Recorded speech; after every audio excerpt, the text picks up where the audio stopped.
and I work on acute lymphoblastic leukemia, which is a type of blood cancer, and specifically I study this blood cancer that happens in babies less than a year old. And it is quite rare, so there are only about 11 to 12 babies diagnosed with this leukemia in the UK every year.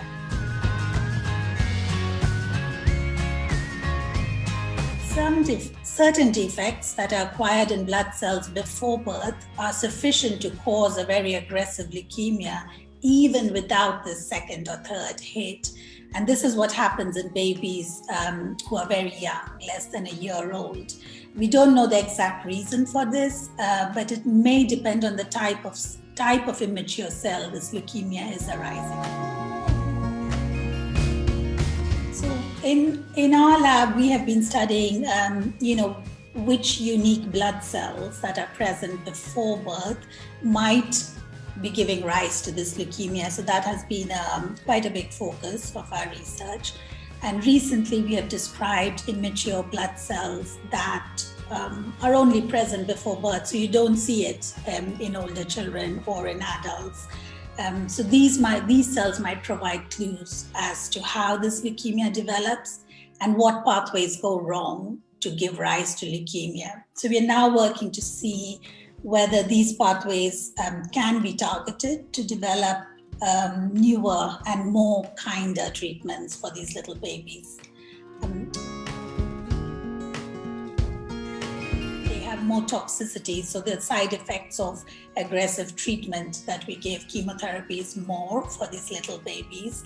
And although in older children, 9 out of 10 older children with acute leukemia are now cured in the UK, it's not a very well-known fact that in these little babies, only about 6 out of 10 can be saved.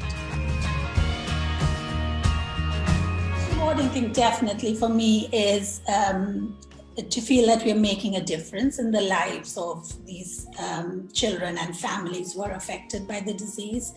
And also in terms of a scientific sense, I think it's important to shift the focus where it's needed most. So for however rare the disease, if it's an area where more needs to be done, that outcomes need to be improved, I think that's the key thing that keeps our lab going. I also really enjoy collaboration that always comes with working on rare diseases. So that's national and international.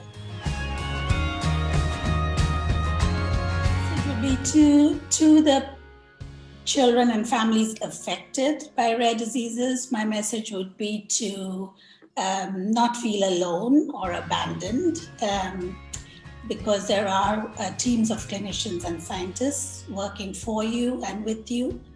And my message to scientists and clinicians and funding bodies would be really to not shy away from rare diseases, be brave, and ask those difficult questions that need to be answered.